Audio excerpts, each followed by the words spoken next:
حضرت موسیٰ علیہ السلام کا ایک امتی تھا جو بہت زیادہ غریب تھا۔ وہ روز فاقوں میں گزار دیتا تھا۔ ایک مرتبہ اس کی ملاقات حضرت موسیٰ علیہ السلام سے ہوئی۔ وہ کہنے لگا، اے موسیٰ علیہ السلام، آپ کلیم اللہ ہیں، آپ کوہ طور پر جا رہے ہیں، میری طرف سے اللہ تعالیٰ سے عرض کریں میری آنے والی زندگی کا سارا رزق مجھے ایک ہی بار عطا کر دے تاکہ میں اچھی طرح زندگی گزار سکوں۔ حضرت موسیٰ علیہ السلام نے اس کی فریاد اللہ تعالیٰ کی خدمت میں پیش کر دی۔ اللہ تعالیٰ نے اس کی فریاد قبول فرما دی اور اس کو چند بھیڑ بکریاں اور گندم اور کچھ چیزیں عطا کر دیں۔ اس کے بعد حضرت موسیٰ علیہ السلام اپنے روزانہ کے کاموں میں لگ گئے۔ ایک سال کچھ عرصہ گزر گیا کہ حضرت موسیٰ علیہ السلام کو وہ بندہ یاد آ گیا۔ آپ علیہ السلام نے سوچا کہ پتہ تو کروں کہ اس کا کیا بنا۔ جب اس کے گھر پہنچے تو آپ علیہ السلام نے دیکھا کہ اس نے عالیشان مکان بنایا ہوا تھا۔ دوستوں اور مہمانوں کا رش لگا ہوا تھا۔ دسترخوان بچھے ہوئے تھے، طرح طرح کے کھانے رکھے ہوئے تھے۔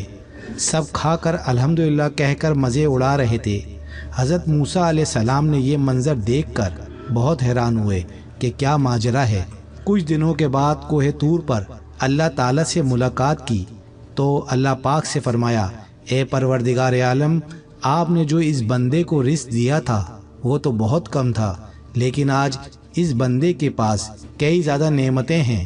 یا اللہ، میں یہ سمجھنے سے قاصر ہوں، بے شک آپ جانتے ہیں۔ اللہ تعالیٰ نے فرمایا، اے موسیٰ، بے شک وہ اس رزق کو اپنی ذات پر استعمال کرتا تو اس کا رزق بس وہی تھا جو اس کو ہم نے دیا تھا۔ میرے اس بندے نے میرے ساتھ نفع کی تجارت کی ہے۔ موسیٰ علیہ السلام نے فرمایا، اللہ، یہ نفع کی تجارت کیا ہوتی ہے؟ رب العالمین فرماتے ہیں، میرے بندے نے مہمانوں کو کھانا کھلانا شروع کیا، میرے راستے میں خرچ کرنے کو اپنا فرض جانا، غریبوں مسکینوں کے لیے دسترخوان بچھا دیے، اور میرا دستور ہے جو میری راہ میں 1 روپیہ خرچ کرتا ہے میں اس کو 10 گنا زیادہ دیتا ہوں، کیونکہ مجھ سے تجارت میں اس کو نفع زیادہ ہو گیا، اسی لیے اس کے پاس مال و دولت بے تحاشا ہو گیا۔ میرے عزیز دوستو، اللہ پاک فرماتا ہے، اے میرے بندے، تو میری راہ میں 1 روپیہ خرچ کر، میں تجھ کو 10 گنا زیادہ دوں گا۔ لیکن ہمارا ایمان، ہمارا ٹوٹا پھوٹا یقین کہ ہم اللہ کی راہ میں دینے سے کتراتے ہیں۔ جب کوئی سوالی ہم سے سوال کرتا ہے، اپنی جیب میں نوٹوں کے بجائے سکے تلاش کرتے ہیں۔